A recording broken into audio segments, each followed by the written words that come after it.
Anvisat Gjirokastrite gjithnjë më shumë po sjellin shije negatimeve tradicionale në bizneset e pazarit karakteristik të Gjirokastrës, duke parë interesin e lartë të turistëve të huaj për të mësuar këto receta prej vitesh. Tashmë kanë hapur në këtë zonë të qytetit edhe klasa gatimi ku i mësojnë ata se si të gatuajnë. Sot 31 nxënës nga Danimarka e kanë shijuar këtë si eksperiencë, duke gatuar gatime tradicionale si byreku, qifqit e të tjerë. Është një eksperiencë shumë e veçantë. Hera e parë që e provojmë dhe po na pëlqen shumë. Sot do të gatuajmë byrek dhe qifqi, ndoshta edhe ndonjë gatim tjetër. Më pas edhe do i provojmë ato. Është shumë interesante si eksperiencë. Hera e parë që do të gatuajmë. Do e marrim recetën me vete për ta provuar edhe në familjen tonë.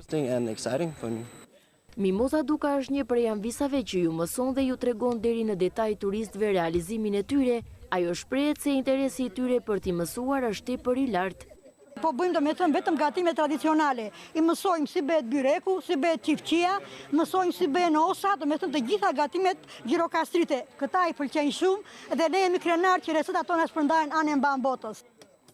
Kjo iniciativë krijon ura lidhëse mes turistëve dhe traditave vendase. Përmes recetave të ruajtura brez pas brezi, anvisat Gjirokastrite jo vetëm ruajnë identitetin kulinar të qytetit, por edhe i japin jetë pazarit, duke e kthyer në një qendër të gjallë të bashkëjetesës mes kulturave.